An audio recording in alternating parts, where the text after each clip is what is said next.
الفاتحة إلى حضرة الروح النبي صلى الله تعالى عليه وسلم وآله وأصحابه أجمعين.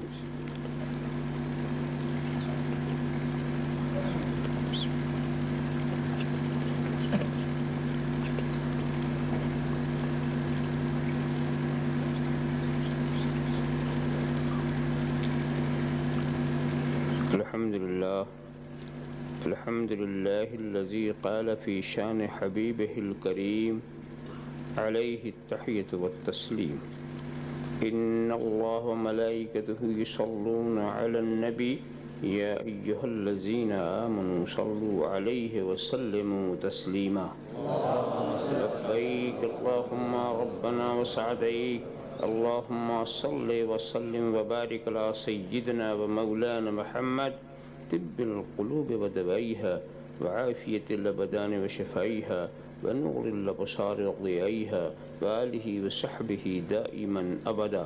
سبحان ربك رب العزة عما يصفون وسلام على المرسلين والحمد لله رب العالمين. الحمد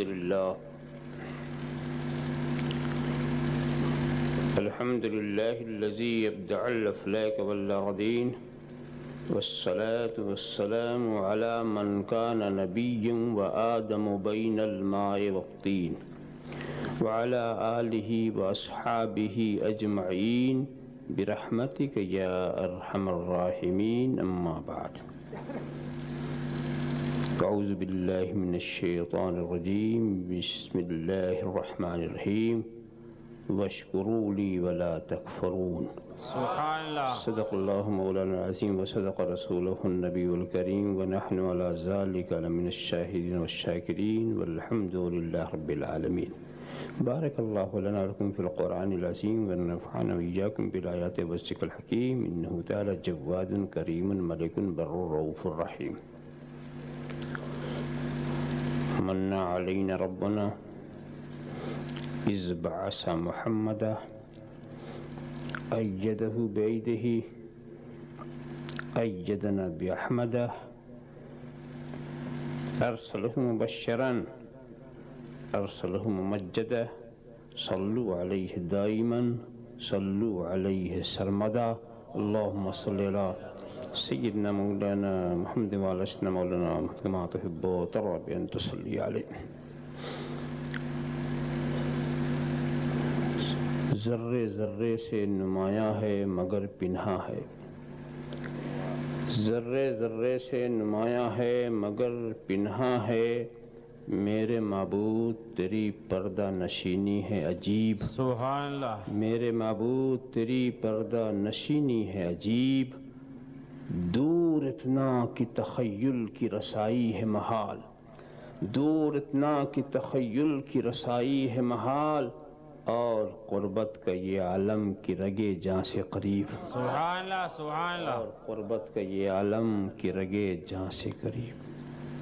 چشم اعمیٰ میں خورشید دیجور ہے. چشم اعمیٰ میں خورشید دیجور ہے. دیدے صاحب دید میں نور ہے. سبحان اللہ. دیدے صاحب دید میں نور ہے. آنکھ والوں سے اے بے بصر پوچھ لے میرا سرکار نور علی نور ہے. سبحان اللہ. سبحان اللہ. آنکھ والوں سے اے بے بصر پوچھ لے میرا سرکار نور علی نور ہے. جو بے اثر ہو کے رہ نہ جائے بلند وہ دست التجا کر. جو بے اثر ہو کے رہ نہ جائے بلند وہ دست التجا کر. دعا سے کب روکتا ہوں تجھ کو مگر سمجھ بوجھ کے دعا کر. سبحان اللہ. دعا سے کب روکتا ہوں تجھ کو مگر سمجھ بوجھ کے دعا کر. نبی سے ہٹ کے کبھی کسی کو خدا ملا ہے نہ مل سکے گا. نبی سے ہٹ کے کبھی کسی کو خدا ملا ہے نہ مل سکے گا. خدا کے بندے نبی کا ہو کر خدا خدا کر خدا خدا کر. خدا کے بندے نبی کا ہو کر خدا خدا کر خدا خدا کر. اگر خاموش رہوں میں تو ہی سب کچھ ہے. جو کچھ کہا تو تیرا حسن ہو گیا محدود. بارگاہ رسالت و علیہ رسالت میں درود شریف کا نذران عقیدت پیش فرمائے. اللہم صلی علی سیدنا مولانا محمد وعلی سیدنا مولانا محمد کما تحب و ترضى ان تصلی علیہ. ایک بار اور ہدیہ صلوات پیش فرما دیں. صلی اللہ علی النبی الامی وآلہ صلی اللہ تعالی وسلم صلاۃ و سلاما علیک یا رسول اللہ. ایک بار اور درود شریف کا نذران عقیدت پیش فرما دیں. اللہم صلی علی سیدنا مولانا محمد وعلی سیدنا مولانا محمد کما تحب و ترضى ان تصلی علیہ. اور تم میرے شکر گزار بندے بنے رہو اور میری نعمتوں کا انکار نہ کرو.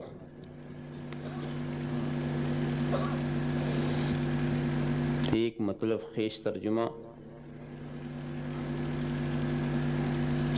اس ارشاد قرآنی کہ میں نے پیش کیا، جس کو آج کے لیے سرنامہ بیان قرار دیا ہے. تم میرا شکر کرو.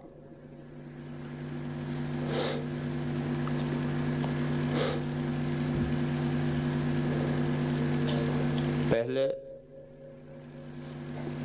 آپ یہ سمجھ لیں کہ یہ شکر کیا چیز ہے.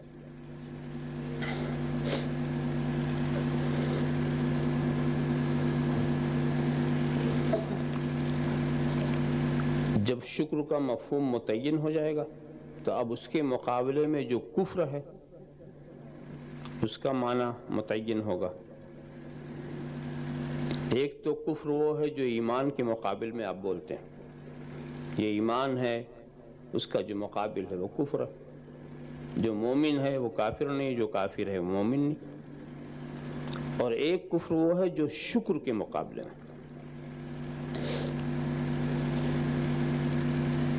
تو پہلے شکر کا معنی متعین آپ کریں. بہت ہی سادہ انداز سے بات عرض کروں گا. نعمت کے بدلے کسی کی تعریف کرنا یا خدمت کرنا یا تعظیم کرنا یہ شکر ہے.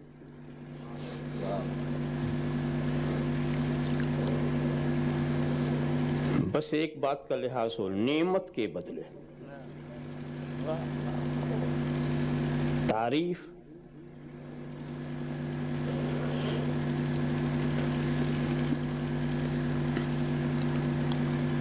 اور حکم ہو رہا شکر کرو.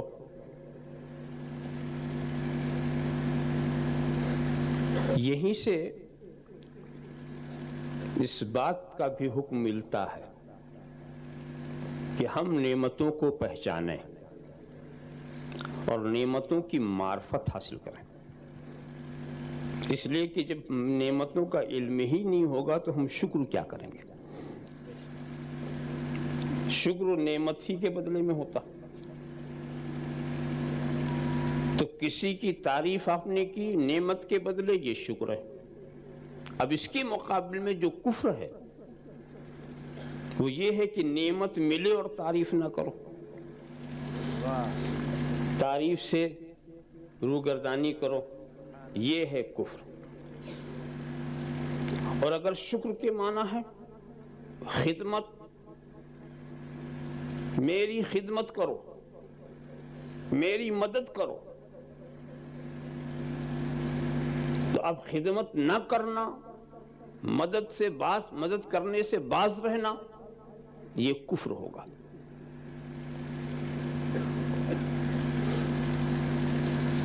تو پہلی صورت میں جو تعریف کرنے والا وہ شاکر اور تعریف نہ کرنے والے کافر. دوسری شکل میں خدمت کرنے والا شاکر، خدمت نہ کرنے والا کافر. اور تیسری شکل میری تعظیم کرو. تو اب کفر کے معنی کیا ہوئے؟ تعظیم نہ کرنا، نعمت تعظیم نہ کرنا. تو اب تعظیم کرنے والا شاکر اور تعظیم نہ کرنے والا کافر. سبحان اللہ. یہاں کہیں آپ یہ نہ سوچیں کہ خدا کی تعریف، حمد و ثنا، یہ تو بات سمجھ میں آتی. یہ خدا کی خدمت کیسے کی جائے؟ کیا بات ہے؟ سبحان اللہ. اور خدا کی تعظیم کی کیا شکل ہے؟ اس لیے کہ جہاں تک عبادت کا سوال ہے وہ بھی اعلیٰ درجے کی تعظیم ہی ہوتی ہے، مگر عبادت کے لیے ضروری نہیں ہے کہ معبود آپ کے سامنے ہو، اور نگاہوں کے سامنے کیا، وہم و خیال میں بھی نہیں.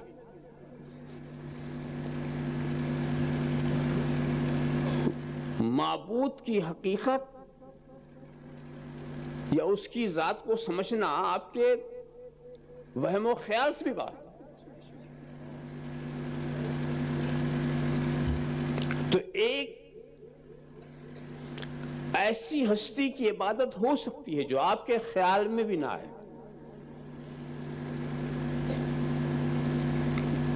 وہ عبادت والی تعظیم، جو تعظیم کا آخری نقطہ ہوتا. مگر عام طور سے جو تعظیم کا مفہوم سمجھا جاتا ہے،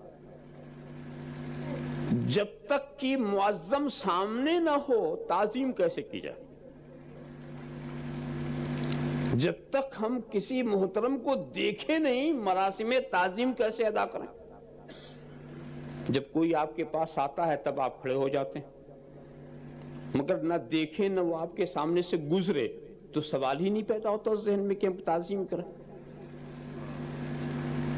تو پھر رب تبارک و تعالیٰ کی تعظیم کی کیا شکل؟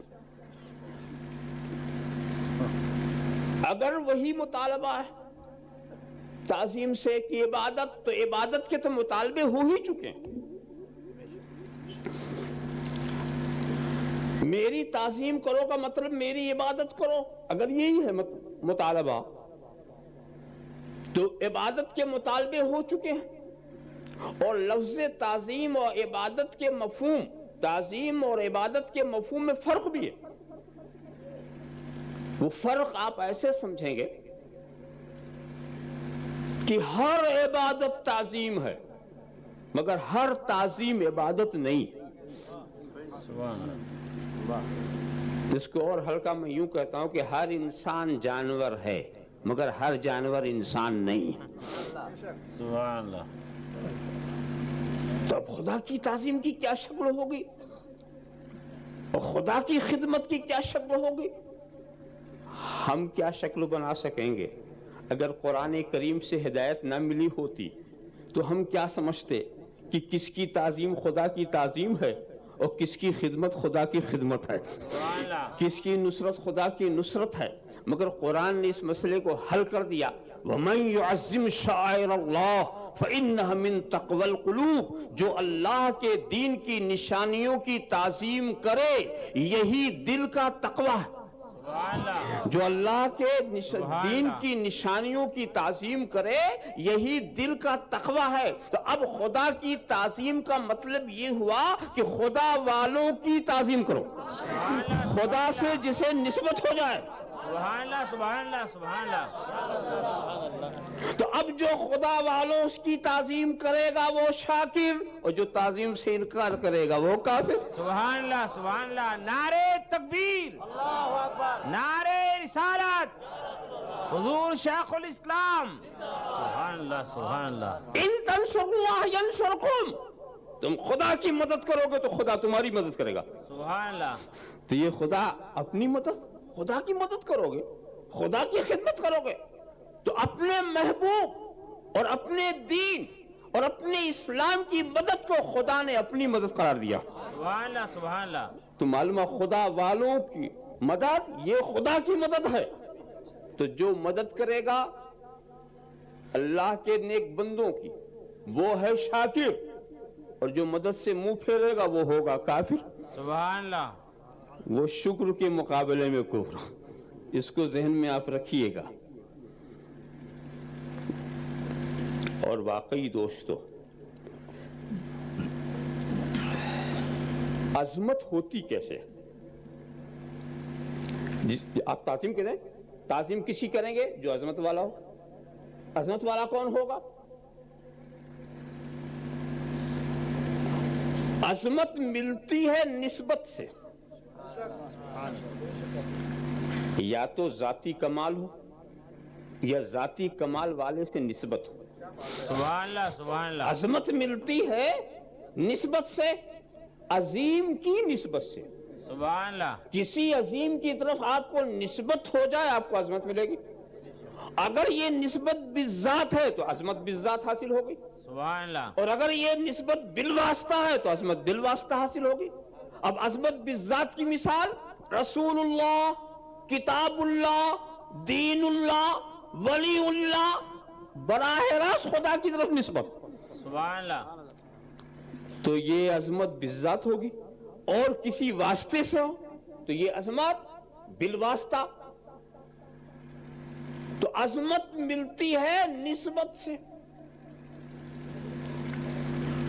اسی لیے جو عظمت والے ان کی تعظیم کی جائے گی۔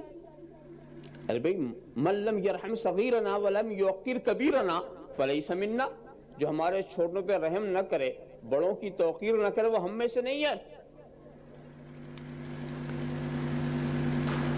یہاں پر دیکھیے، جس کو بھی آپ بعظمت کہیں گے اس کی تعظیم تو آپ کو کرنی ہے۔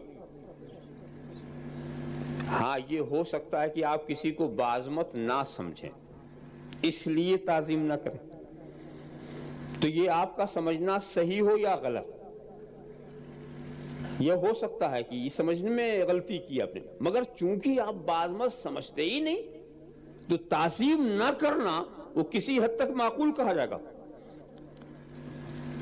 اس لیے کہ آپ نے بعظمت سمجھے ہی نہیں تو غلطی یہ نہیں ہے کہ آپ نے تعظیم نہیں کی، غلطی یہ ہے کہ ایک عظمت والے کو عظمت والا نہیں سمجھا۔ سبحان اللہ سبحان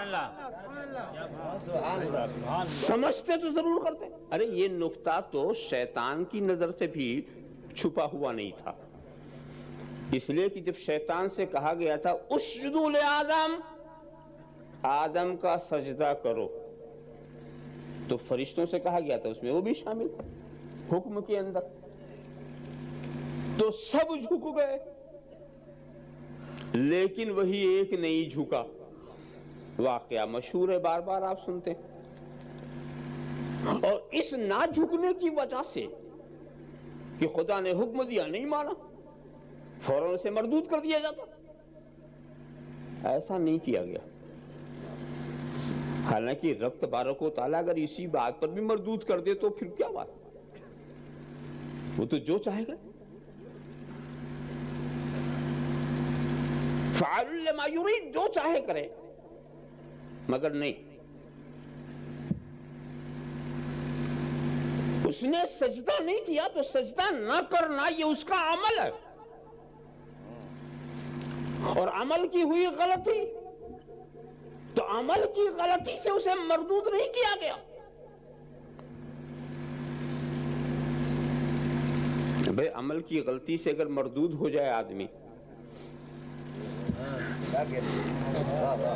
تو حکم الہی آپ لوگوں کو ہے کہ نہیں، اقیم الصلاۃ، سبحان اللہ نماز قائم کرو، اور کتنے ہیں جو نہیں پڑھتے بدقسمتی سے، سبحان اللہ۔ وآتوا الزکوٰۃ، صاحب نصاب میں زکوٰۃ نہیں دیتے، اتموا الصیام الی اللیل، روزے کا مہینہ ہے روزہ نہیں رکھتے، تو سب مردود ہو گئے۔ کیا لعنت کا توق سب کے گلے میں ڈال دیا گیا؟ نافرمانیاں تو تم کر رہے ہو، صبح سے شام تک نافرمانی کرتے، مردود نہیں ہوئے۔ معلوم ہوا کہ رب ایسا کریم ہے کہ وہ عمل کی غلطی کے بعد موقع دیتا ہے، مردود نہیں کرتا، اپنی بارگاہ رحمت سے مایوس نہیں کرتا۔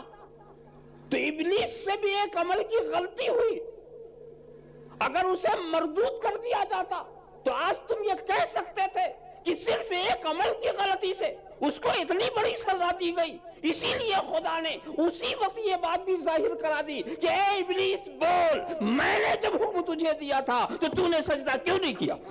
جب میں نے حکم دیا تھا تو نے سجدہ کیوں نہیں کیا؟ بول دے اپنی زبان سے تاکہ پتا چلے تجھے کس وجہ سے نکالا جا رہا ہے، تجھے کس وجہ سے مردود کیا جا رہا ہے، تجھے کس وجہ سے بارگاہ الہی سے محروم کیا، بارگاہ رحمت سے محروم کیا۔ نعرہ تکبیر، نعرہ رسالت،